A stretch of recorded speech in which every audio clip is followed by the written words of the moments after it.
O apóstolo Paulo, na sua primeira carta para a igreja de Corinto, no capítulo 13, versículo 1, diz assim: ainda que eu falasse a língua dos homens e a língua dos anjos, se eu não tivesse amor, seria como um metal que soa ou como um sino que timbre. Sem amor, eu nada seria. Eu sou o pastor Alan. Calimera para você que nos acompanha.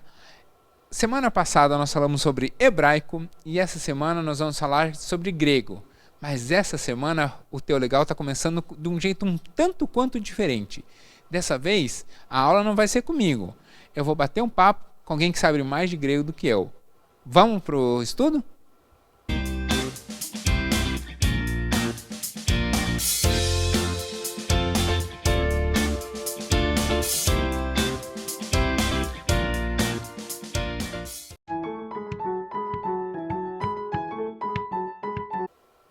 Toda quinta, aqui no Teu Legal, você tem um novo estudo. Às vezes sobre um determinado postulado teológico, às vezes sobre uma determinada posição teológica, às vezes sobre um determinado tema, ou até sobre um determinado trecho das Escrituras. Mas sempre algo útil para o seu dia a dia, sempre algo útil para a sua caminhada cristã, sempre algo útil para aumentar a sua intimidade com Deus ou com a igreja. Às vezes a gente precisa focar num outro tema, mas quando possível alcançar esses objetivos todos, aí fica melhor ainda. Nessas próximas semanas, o Teu Legal, a quinta teológica, vai mudar um pouquinho. O que nós vamos fazer? Eu vou conversar com pessoas. Então, pessoas que são autoridades em determinados temas, eu vou conversar com essas pessoas. É lógico que a referência vai ser sempre o pessoal da Igreja Batista de Bom Retiro.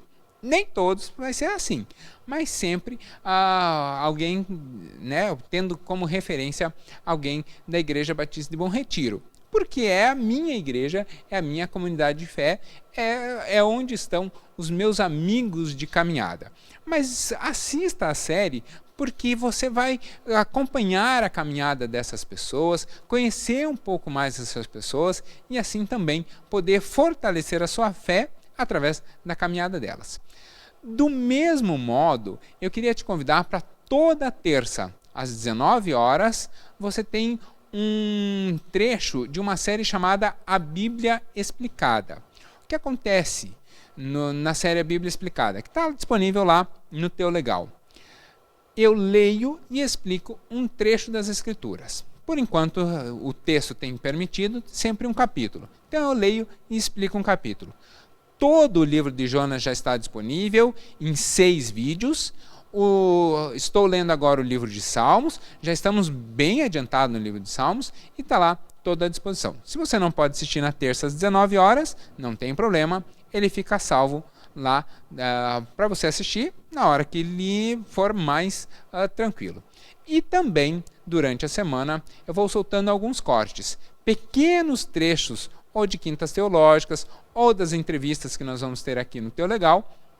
Então eu vou soltando pequenos trechos da conversa que eu vou estabelecendo, ou da conversa que eu já estabeleci contigo. Então, os vídeos que vão aparecendo como cortes são justamente assim. E aí, sempre na descrição, você tem o vídeo original com a íntegra daquele corte. Então, nos acompanhe.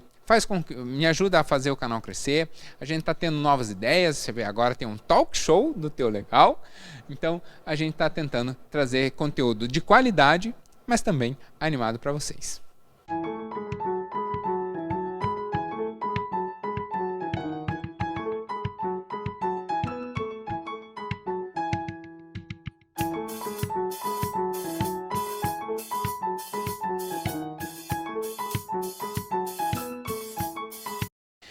Uma questão muito importante é nós termos humildade. Humildade intelectual, humildade nos nossos comportamentos. E um reflexo dessa humildade é reconhecer que existem pessoas que sabem mais do que a gente, que têm mais experiência e que têm mais propriedade para falar sobre determinados assuntos. Se você está achando estranho essa quinta teológica começando de um modo diferente, é porque semana passada nós falamos de hebraico. E aí eu fiz como eu sempre faço. Fui lá num parque, num lugar aberto, né, para conversar.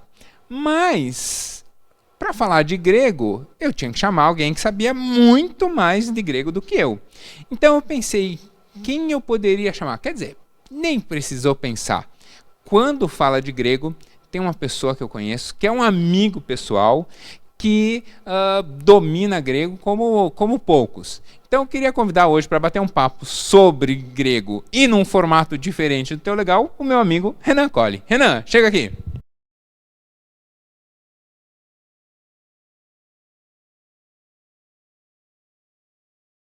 O Renan é graduado em teologia, foi meu aluno na graduação. Aliás, teve uma questão muito interessante, porque eu fui professor do pai, da mãe e do Renan ao mesmo tempo. Isso mesmo. Né? Pai, mãe e filho resolveram fazer teologia ao mesmo tempo. Quase uma trindade. O pai, o filho e aí a mãe. E aí a mãe. Pra quebrar. Ele é graduado em teologia, foi aluno da Fabapar, ele é mestre em línguas bíblicas e literatura, mas daí ele não foi meu aluno. Aí ele foi para a Universidade de St. Andrews, na Escócia, ou seja, escolheu um ótimo país, foi para a Escócia, e ele tem um perfil no Instagram, logo uma plataforma, uma plataforma de ensino do grego, que chama gregoonline.com. Então, se você quer aprender grego, desculpe, você não vai conseguir aprender grego aqui na nossa conversa de 40, 45 minutos. Mas tem um ótimo professor de grego que está à sua disposição. Você pode entrar em contato com o Renan. Pode entrar em contato com o Renan? Pode entrar em contato comigo. Estou aí à disposição para ensinar para quem quiser aprender o grego do Novo Testamento. Se você tem esse sonho ou esse desejo de aprender por motivos pessoais, ministério ou estudo, fique à vontade para entrar em contato e a gente vai arranjar isso sim. Legal. Então, aqui embaixo na descrição, na descrição não, aqui na tela mesmo, está aparecendo agora o contato do gregoonline.com para a pessoa fazer isso. Né, para entrar em contato com o Renan. Então o Renan é uma autoridade em ensino de grego e entende grego como poucas pessoas. E aí eu queria justamente então bater um papo contigo. Como a gente faz? Você já assistiu uma gravação de uma outra conversa, a gente vai conversando sobre alguns assuntos mais profundos, algumas amenidades, né, mas alguns pontos bem interessantes. A primeira pergunta que eu quero te fazer é a seguinte: qual é a maior dificuldade de fazer o mesmo curso junto com o pai e ao mesmo tempo junto com o pai e com a mãe? Na hora que eles, por exemplo, tinham alguma dúvida, eles tinham seu pai e sua mãe. Eu conheço muito bem seu pai e sua mãe, já até imagino a resposta. Mas eles chegavam a conversar contigo, vocês se ajudavam na hora de fazer tarefa, um tinha uma dúvida, um emprestava ali para o outro. Como é esse desafio de fazer faculdade junto com o pai e com a mãe? Na verdade, assim, eu não sei se é muito um desafio. Eu encarei mais como um privilégio, porque, na verdade, era muito divertido. Foi divertido demais esses 4 anos que eu estudei e eles estudaram também teologia. Você tinha que ver, professor, o churrasco em família, como é que ficava. Era só a gente lançar mas e aí, a gente é predestinado ou não? E aí a gente já começava, né? Ficava lá 1, 2, 3 horas conversando. Eu sempre gostei de discutir muito teologia, meus pais também. E eu sempre não gostei, mas sempre acabei tendo uma opinião um pouco diferente deles em alguns assuntos. E aí é que a conversa fica boa, quando você discorda. E aí a gente tinha as nossas discussões, nossas argumentações, isso é legal demais. E aí o que é legal é que estando na faculdade, daí você fala assim, mas eu acho isso, dá uma opinião contrária, mas daí você dá o fundamento também, né? Exatamente. Exatamente. E eles também vão dizer, mas eu acho isso e o meu fundamento é esse. E aí, realmente, né? Legal. Os pais do Renan, o pai do Renan me ensinou uma lição preciosa. Ele é médico, e aí eu perguntei, por que um médico já, né, no topo da carreira, bem estruturado, a mãe também é médica, mas por que um médico vai fazer teologia, né? Qual é a utilização do curso? E aí ele falou assim, é uma ferramenta para eu exercer ainda mais o meu chamado. Eu achei isso muito legal, né? Até num atendimento de gabinete e tal, isso é muito legal. Mas a sua trajetória acadêmica não parou na faculdade, né? Você ainda foi estudar grego, mas aí você foi para a Escócia. Por que você vai para a Escócia estudar grego e não foi para a Grécia? Essa Professor, pastor, é uma ótima pergunta. Pode chamar de professor, não tem problema nenhum. Ótimo. É que Pode chamar de Alan costume, também. né, gente? Eu não vou conseguir te chamar de Alan, professor. Como você quiser, como você quiser. Professor vai, mas Alan, assim... Não por falta de intimidade, mas apenas força do hábito. Tá? Ok. Fica o esclarecimento. Essa é uma boa pergunta. Por que ir para a Escócia e não para a Grécia, né? Bom, tem duas respostas. Uma delas conecta com uma pergunta, eu acredito, mais à frente, mas... Bom, em primeiro lugar, porque aí a Universidade de St. Andrews ela tem um programa muito bom em línguas bíblicas e literatura, né? Então, eu fui muito atraído pelo programa em específico, pelo currículo que era apresentado, pela Escócia como um país também, muito interessante a vida lá, numa cidade de 16 mil habitantes, onde 10 mil são estudantes de fora. E os outros 6, de algum modo, se conectam com a universidade. E os outros 6 vivem, né, da presença da universidade em uma cidadezinha pequena, St. Andrews. Mas por que a Escócia e por que não a Grécia? Não é verdade? Já que vamos aprender grego, o passo natural é ir para a Grécia. Vou explicar isso um pouquinho mais adiante, mas quando o senhor fala, por exemplo, que eu conheço grego como poucos, a gente precisa qualificar esse grego, porque eu me especializei e procuro me aprofundar constantemente no grego bíblico. Como veremos, ele é um pouco, na verdade, não apenas um pouco, bastante diferente do grego que se fala hoje na Grécia, ao ponto de que eu não conseguiria ir até a Grécia e estudar falando o grego moderno hoje. Mesmo que o assunto, o objeto de estudo fosse o Novo Testamento, no grego no qual ele foi escrito. Renan, a gente estava brincando, ele falou assim, da intimidade, eu queria contar para vocês uma vez que eu aprontei com o Renan. Eu estava viajando e fomos visitar um museu, e o museu tinha um anel com um escrito em grego. E aí eu mandei a foto e falei, tinha recém sido sua banca, tinha recém se formado, e aí eu mandei a foto do escrito em grego no anel e falei, e aí, você manda bem de grego? Traduz isso para mim então. Passou uns 15, 20 minutos, o Renan me manda um áudio, dizendo, professor, não estou conseguindo ler isso daqui, está muito estranho, tem uma palavra aí que eu não sei, parece só umas letras jogadas e tal. Aí eu falei, então deve ser por isso que está o cartazinho aqui do lado.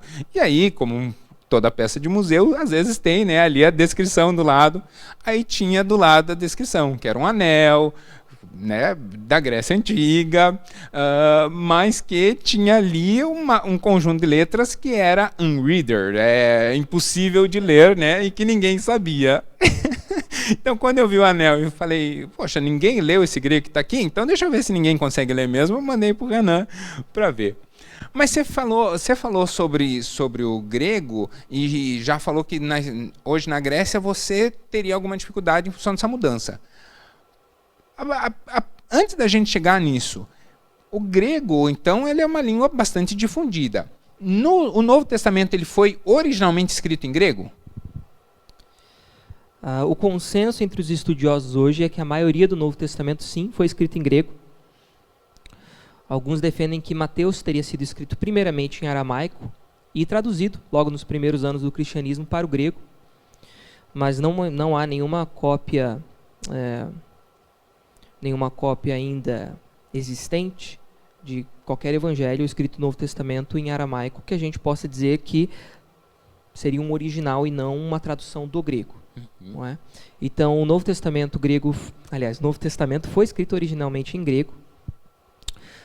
Pelo fato do grego ser a língua difundida naquela época, é o que a gente chamaria hoje de uma língua franca, né? Assim como o inglês hoje.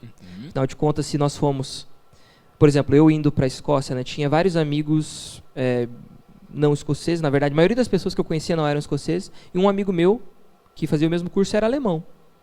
E a gente só conseguia conversar porque tanto eu quanto ele tínhamos o inglês. Então, o inglês permitiu vencer uma barreira cultural. Naquela época, o grego funcionava mais ou menos dessa forma. Ele era uma língua difundida a ponto de permitir que pessoas de culturas diferentes e de línguas maternas diferentes que tivessem o grego conseguissem se comunicar.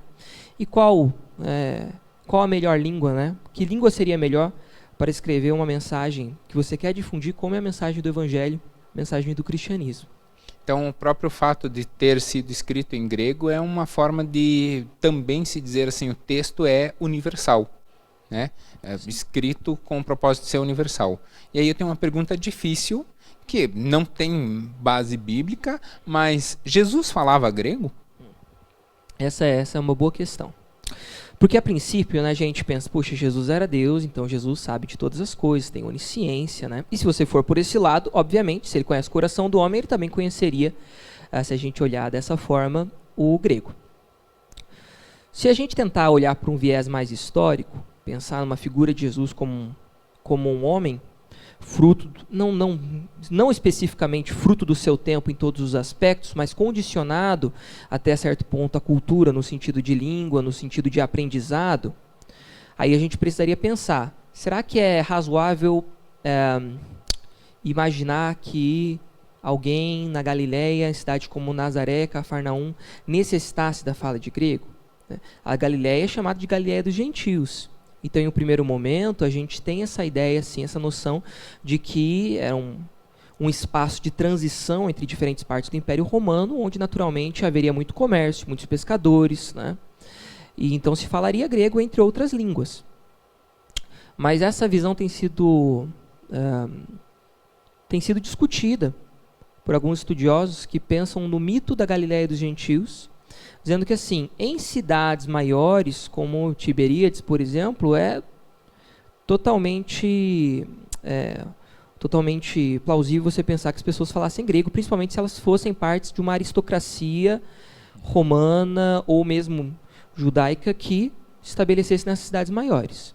Já em cidades pequenas, em vilas, em aldeias, talvez as pessoas não tivessem tanto contato com gente de fora. Era possível, totalmente plausível que uma pessoa vivesse sua vida inteira em uma cidade pequena, onde, se falasse apenas o aramaico, ele teria apenas o contato com o aramaico. Não era tão comum assim que a pessoa se deslocasse, quanto talvez a gente pense. Eu acho que a analogia que você fez antes do inglês é muito, muito pertinente. Quer dizer, hoje, uma pessoa, para ter uma posição de destaque na academia ou na vida mesmo, hoje no Brasil precisa pelo menos uma boa noção de inglês.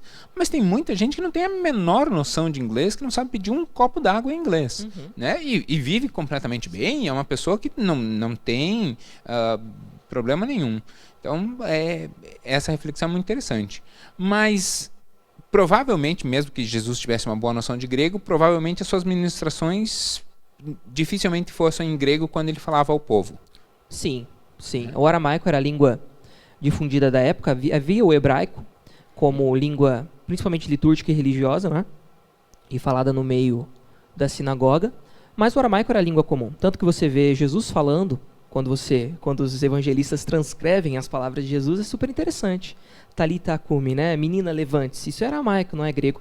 Tanto que o evangelista, ele inclusive fala Roti meteuermenon, né, que traduzido significa menina, levante-se. Né? Interessante isso. Ele, na cruz, Jesus fala Eli, Eli, lema sabachthani, Deus meu, né? Por que me abandonaste? Isso não é grego, isso é aramaico.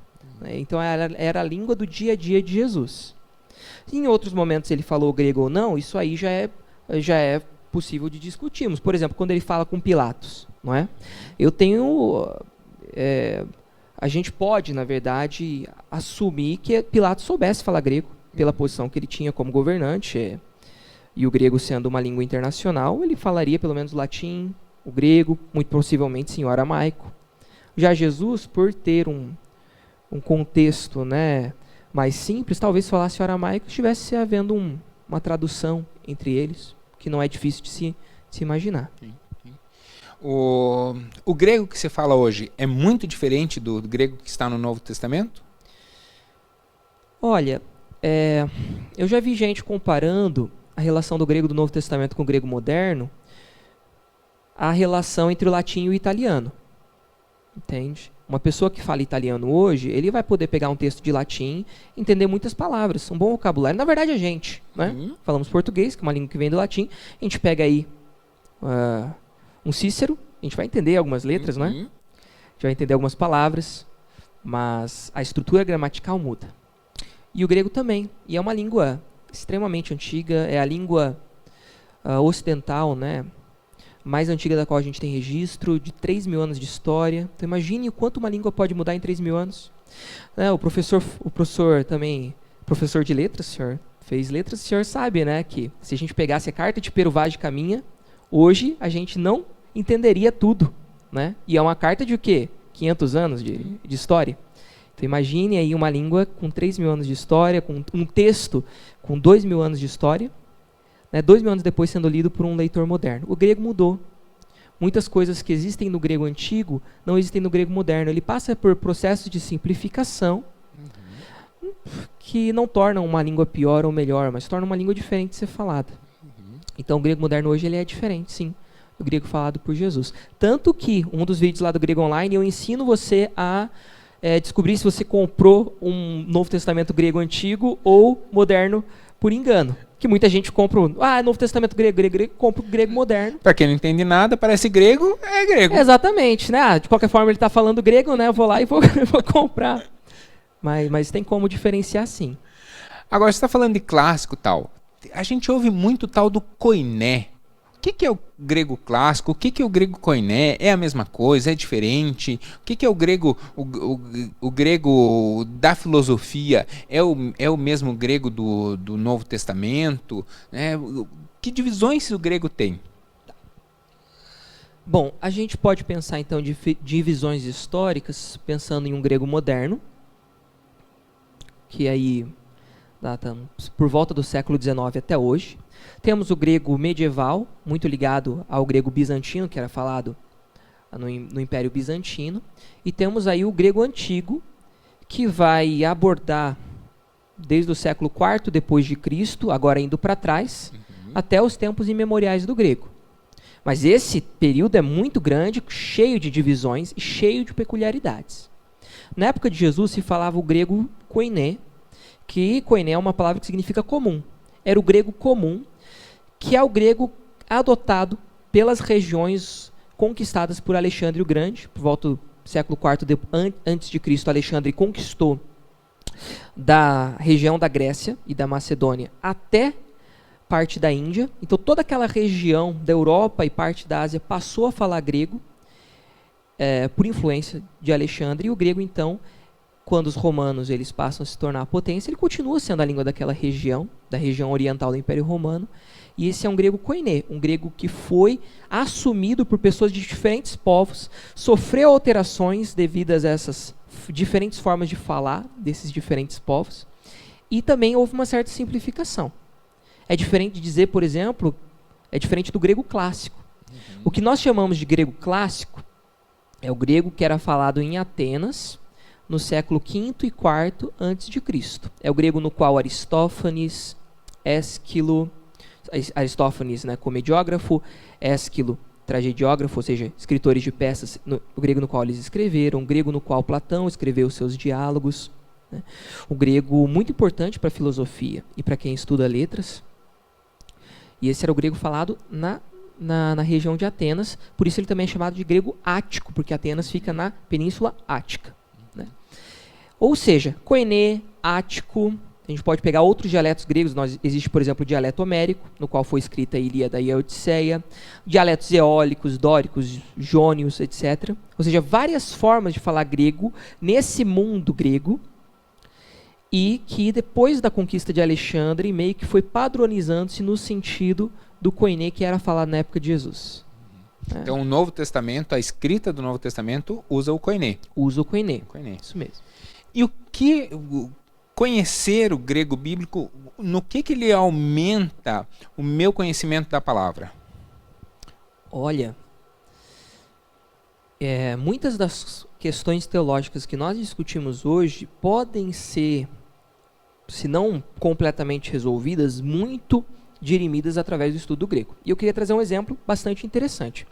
Estou aqui com o Novo Testamento grego, e se nós nos voltarmos a um dos versículos mais famosos do Novo Testamento, João 1:1, que diz que, bom, no princípio era o verbo, e o verbo estava junto de Deus, e aí tem uma cláusula grega aqui, né? Kaiteos en hologos, que literalmente significa e Deus era o verbo. Porque quando eu digo kai theos e Deus en ho logos, nós temos um ho, que é um artigo definido, antes de logos, que é a palavra para verbo. E aí eles vão dizer, olha, não tem o artigo definido antes de Deus. Ou seja, se não tem o artigo definido antes de Deus, então Deus é uma palavra indefinida. Então a gente não deveria traduzir essa passagem como e Deus era o verbo, ou o verbo era Deus, mas a gente deveria traduzir como um Deus. Um Deus. E aí é claro que eles vão construir a teologia de que Jesus, na verdade, não é Deus da forma que o Pai, né, que Jeová seria Deus. Tá. Como é que a gente conversa com isso? Como é que a gente dialoga com uma argumentação dessa? A pessoa chega, mostra, aí mostra um texto. Quem não sabe grego se rende. Bom, em 1940, um estudioso de sobrenome Cowell, ele publicou o doutorado dele em cima da relação do artigo definido grego no Novo Testamento. E ele não criou uma regra, mas ele sistematizou uma regra. Ele descobriu que não é assim que artigos definidos ocorrem no grego. A falta deles não significa necessariamente indefinição. O fato de não existir um artigo definido ali atrás de theos não quer dizer necessariamente um Deus. Pode haver indefinição. Pode ser um Deus se não houverem outras razões para a falta do artigo. Nesse caso, existem outras razões para a falta do artigo? Existem sim. Eu sei que eu estou parecendo que eu estou falando grego. Não, mas tranquilo. E aí a gente escreve aqui do lado, eu faço a edição. Pois não, eu te ajudo com essa parte sem problema nenhum. Mas está escrito ali, theos en ho logos, porque o sujeito da ação não é theos, é logos. E theos é o predicado, ou seja, o predicado é a característica do sujeito. E tanto theos quanto logos, eles pertencem à mesma classe gramatical. Então, para impedir que a gente traduzisse como e Deus era o verbo, ou seja, para nos levar a traduzir como e o verbo era Deus, o autor do Novo Testamento ele mantém o artigo antes da palavra que é o sujeito e mantém a palavra que não é o sujeito, que é a característica, o predicado, sem o artigo. A gente lembra que a estrutura básica do português, que a nossa gramática vem do grego, é exatamente essa: sujeito, verbo, predicado.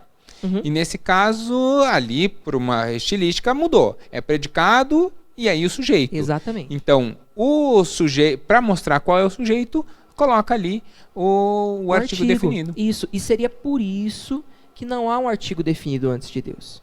Então, não está escrito literalmente o verbo era o Deus, porque a gente quer, ou melhor, o autor de João, né?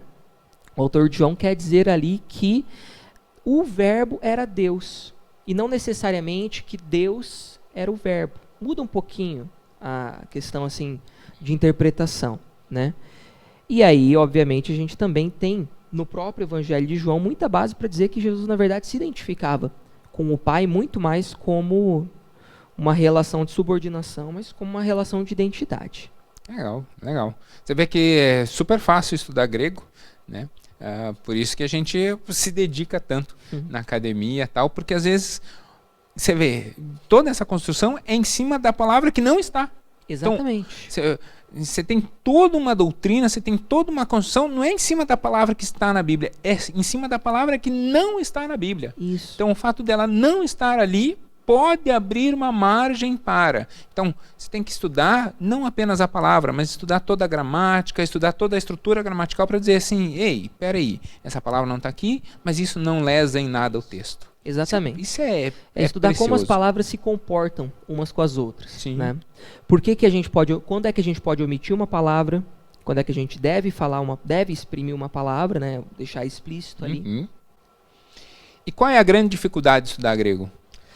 Bom, a primeira delas é a estranheza da língua.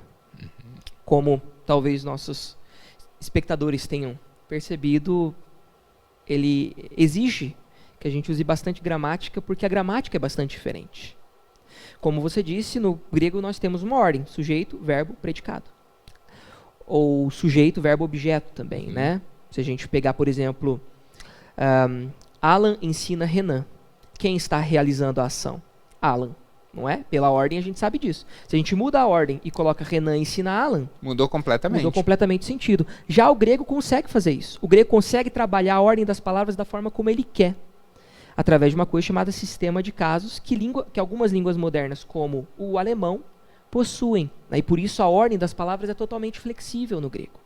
Então, mas ela gera uma certa estranheza para quem fala português, quem tem português como primeira língua, quem está acostumado a entender as frases em uma certa ordem. Outra dificuldade é o alfabeto, diferente do alfabeto latino que nós utilizamos.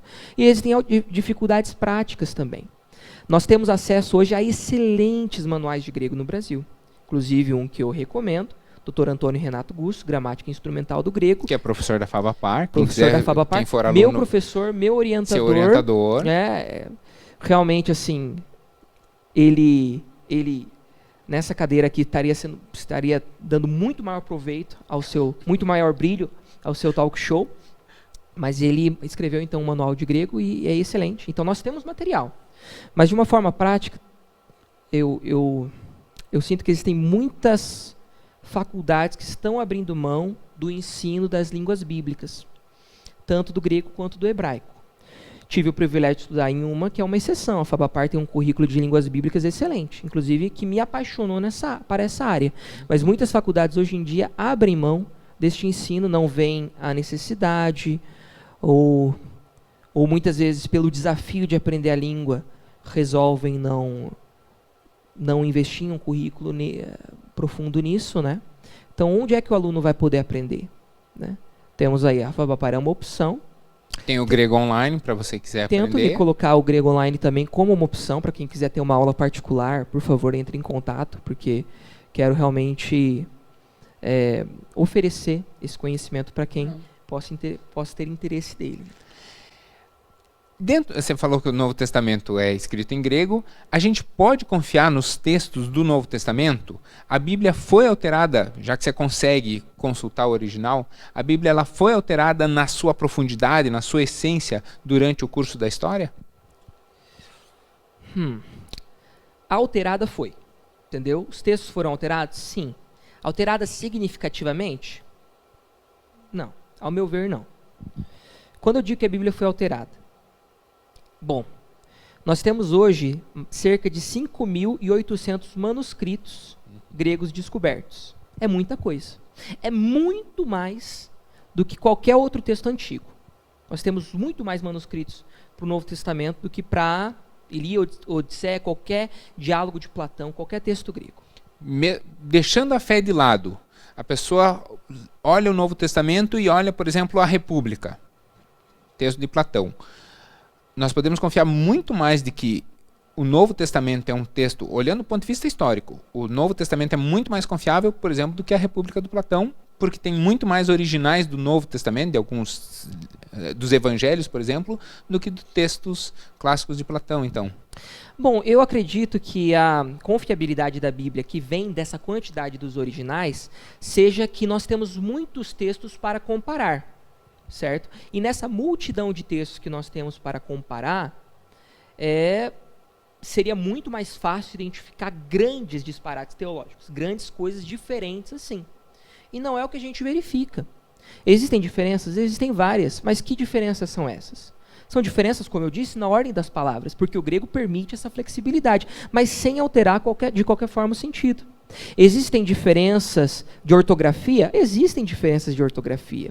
O grego do Novo Testamento foi escrito em uma época onde várias letras, no grego koiné, estavam começando a ter o mesmo som.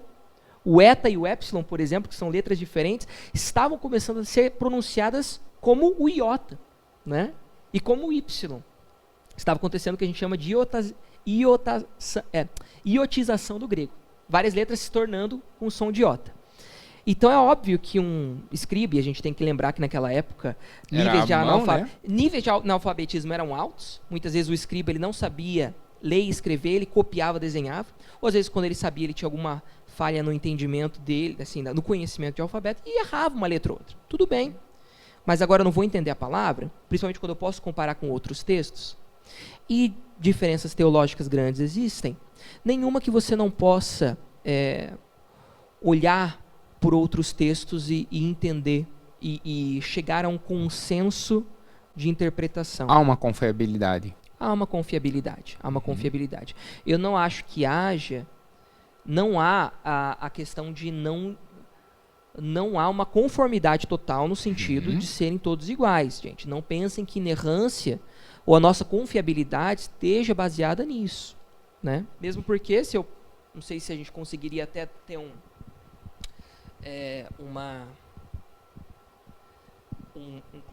close aqui, fechar a gente consegue fazer depois, eu consigo fazer problema. O corte. Mas se a gente pegar qualquer página aqui de um Novo Testamento... Peraí, fala de novo por causa do microfone. Tá, perdão. Se a gente pegasse aqui uma página do Novo Testamento grego, essa edição crítica, ou seja, uma edição que traz a comparação de vários manuscritos, nós temos o texto grego na parte de cima e variantes textuais na parte de baixo. Ou seja, nos mostra. Vai ter aqui, por exemplo, uma notinha. Deixa eu te ajudar. Vai ter uma notinha que vai puxar aqui para baixo para dizer outras formas que a gente encontra. Deixa eu ver se eu tenho algum exemplo interessante aqui. Então, mesmo quando tem uma variação, porque acharam, por exemplo, lá 50 manuscritos que dizia uma ordem, depois mais 50 manuscritos que dizia outra ordem, mesmo quando tem isso, a gente tem a referência e tem a anotação, tem textos mostrando onde tem essa variação. Sim. Exatamente, a gente pode fazer isso. Um detalhe bem interessante é você olhar agora a oração do Pai Nosso, por exemplo, na sua Bíblia aí, o finzinho do Pai Nosso, muitas vezes tem aquele, porque teu é o reino, poder é glória para hoje e sempre. E às vezes está entre colchetes. Esse é um exemplo excelente. Né? E as pessoas às vezes não sabem por que aquele trecho está entre colchetes. Ele está entre colchetes por quê? Porque tem muito manuscrito que tem e tem muito manuscrito que não tem. Exatamente. Como ele é um texto, um trechinho que ele não fere a essência do texto, coloca ali sinalizando, nem sempre é muito comum, mas está ali. Diga lá. Não, realmente só um exemplo aqui, né? Mateus 6,13 vai dizer assim, não nos guie para a tentação, mas livra-nos daquele que é mau, né? E na minha edição aqui tem uma notinha de rodapé que diz que em alguns escritos, né, está escrito que porque teu é o reino e o poder e a glória pelos séculos. Ou seja, alguém adicionou, algum escriba em algum momento, colocou esse trechinho como uma forma de harmonizar, se eu não me engano em Lucas, tem esse trecho, porque teu é o poder, porque teu é o reino, o poder e a glória para sempre. E aí um escriba, em algum momento, pegou esse texto de Mateus e colocou ali essa harmonização com o texto de Lucas, e a nota de rodapé deixa a gente informado disso. E aí, mesmo você veja, mesmo eventuais alterações, então a gente consegue confiar do ponto de vista histórico mesmo, a gente consegue confiar plenamente no texto que nos é apresentado como Novo Testamento. A próxima pergunta é nessa vertente mesmo: que grande erro de tradução a gente acha do grego para o português? Tem uma história muito engraçada, essa é ótima. Uma das primeiras edições do Novo Testamento grego foi feita por Erasmo de Roterdã na época do Renascimento. Erasmo, grande humanista, grande filósofo, um cara extremamente inteligente. Ele juntou uma série de manuscritos que ele tinha acesso, pouquíssimos naquela época, se não me engano foram 7 manuscritos que ele usou, compare-se com os nossos 5.800 aos quais nós temos acesso hoje, e ele editou, ou seja, ele comparou aqueles manuscritos e elaborou um texto grego com base neles, com aquilo que ele acreditava ser realmente o texto, né? Comparando as diferenças, por exemplo, comparava os 7 manuscritos em um versículo. Se 6 diziam uma coisa e um dizia outra, ele seguia a leitura dos 6. Mais ou menos assim esse trabalho de edição que ele realizou. Só que um dos manuscritos ao qual ele tinha acesso, ele tinha acesso a um manuscrito do livro de Apocalipse, mas ele não tinha a última página desse livro de Apocalipse. Ela tinha se perdido. E essa última página possui os últimos 7 versículos de Apocalipse. O que ele fez? O que o Erasmo fez? A gente pode considerar, na verdade, até bem duvidosa essa prática dele. Ele pegou a Vulgata, versão latina, a versão em latim da Bíblia, e retroverteu. Pegou o latim e traduziu para o grego para completar os últimos 7 versículos. E em Apocalipse 22:19 fala que aquele que acrescentar ou retirar, né, vai perder a sua porção do que tá em grego o quê? Xylon tezoes, árvore da vida. Só que em latim estava escrito o quê? Árvore da vida em latim é lignum, né? Lignum vitas, livro da vida. Árvore da vida. O Erasmo leu aquilo e ele leu lignum errado, ele leu como librum. E librum em latim é livro. E aí quando ele traduziu para o grego, ele escreveu biblio tezoes, livro da vida, né? E até hoje nós temos algumas versões mais antigas, tá? A maioria das versões já resolveu isso e vai estar lá em Apocalipse 22:19, árvore da vida. A minha diz aqui, ó, Deus tirará a sua parte da árvore da vida e da cidade santa que estão escritas nesse livro. Sim, mas algumas versões mais antigas vão trazer ainda livro da vida.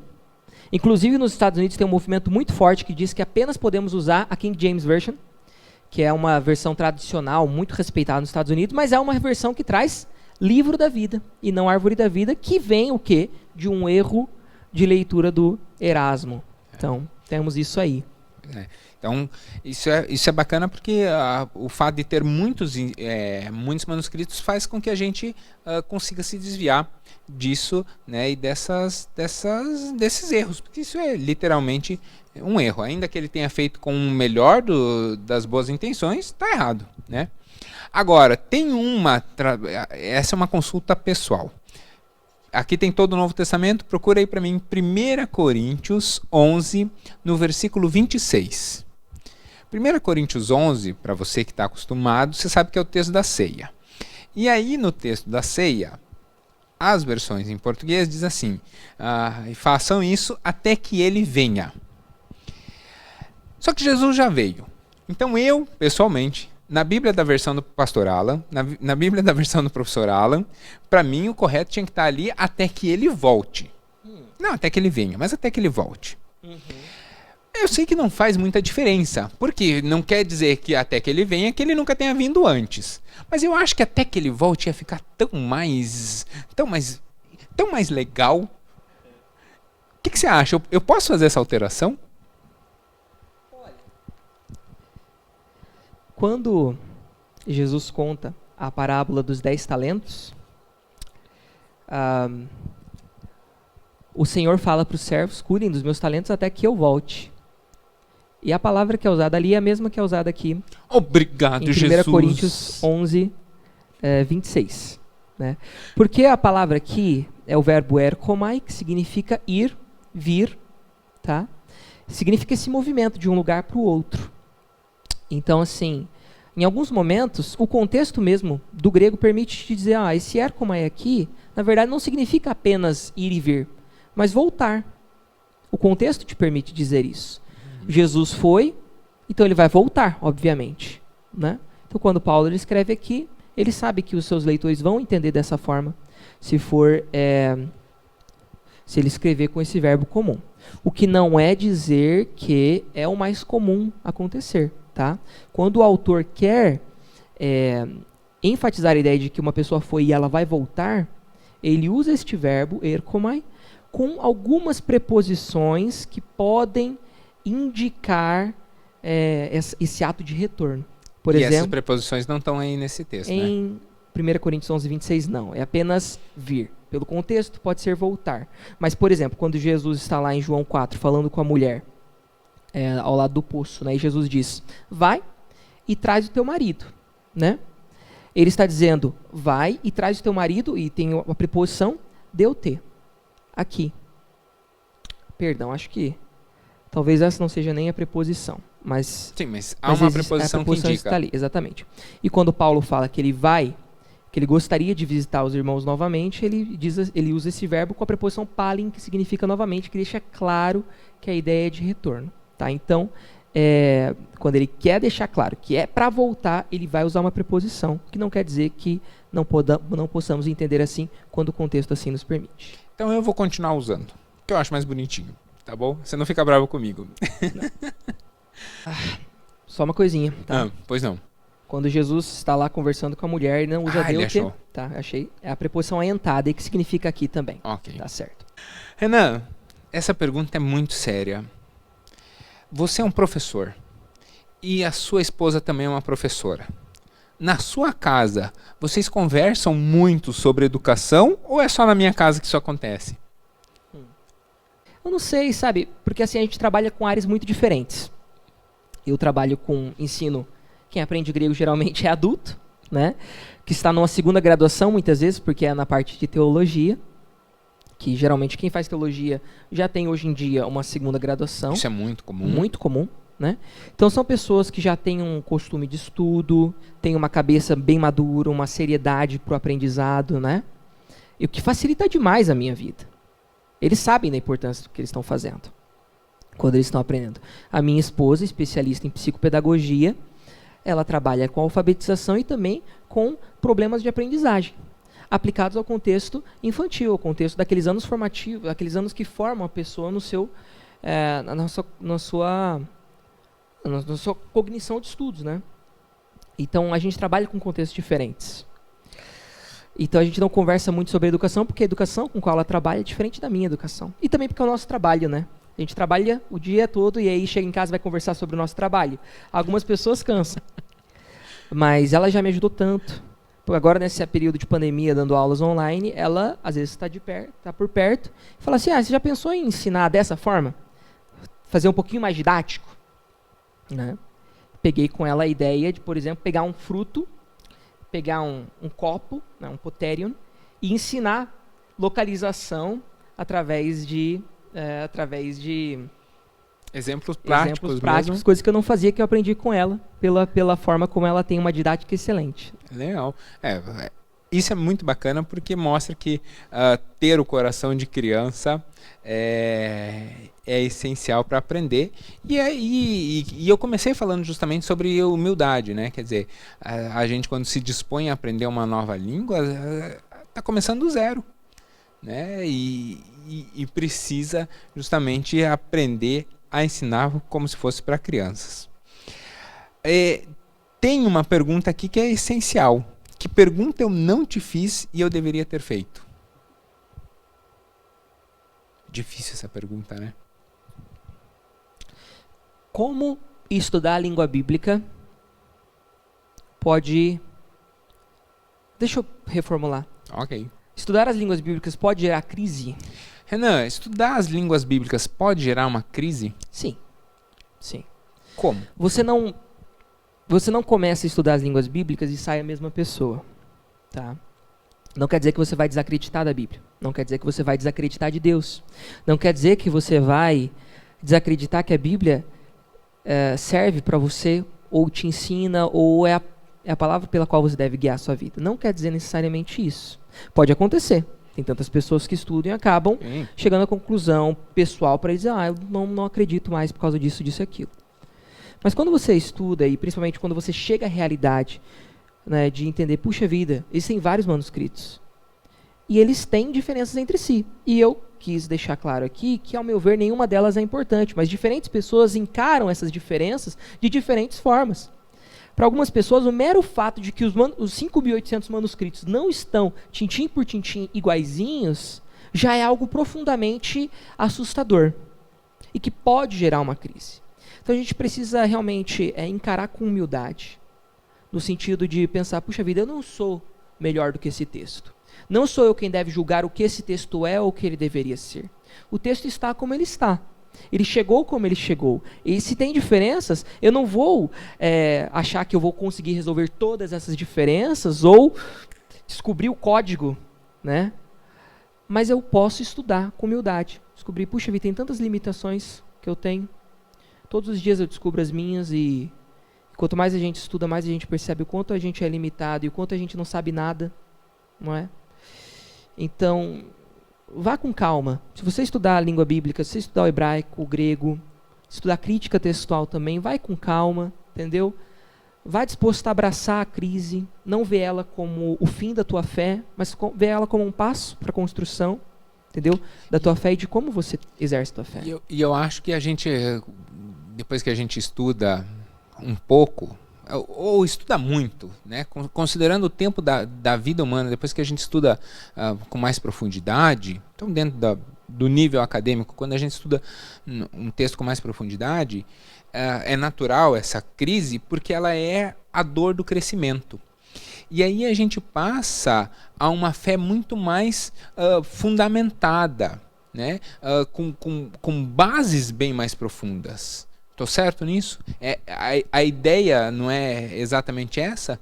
Quer dizer, olhar para a crise e dizer, eu estou me transformando em uma pessoa diferente, porque agora eu não fico só no que me disseram. Eu quero saber o que está escrito, se realmente está escrito assim, por que está escrito assim, como que esse texto liga com o outro. Sim. Né? Então, nos empurra a um crescimento muito maior. Sim. E o que é legal disso é que quando você entra numa crise, você não sabe como você vai sair dela. Se você sabe como vai sair de uma crise, talvez você precise questionar o quanto em crise você realmente está. Não é verdade? Mas você está desse lado e você está diante de um texto. Você diz, eu não sei o que esse texto vai fazer com a minha vida. Eu não sei o que vai acontecer comigo a partir do momento que eu ler este texto. E eu conseguir lê-lo, talvez na língua original, no hebraico, no grego. O que vai mudar na minha compreensão? No meu relacionamento com Deus? Mas é uma aventura a qual você se lança.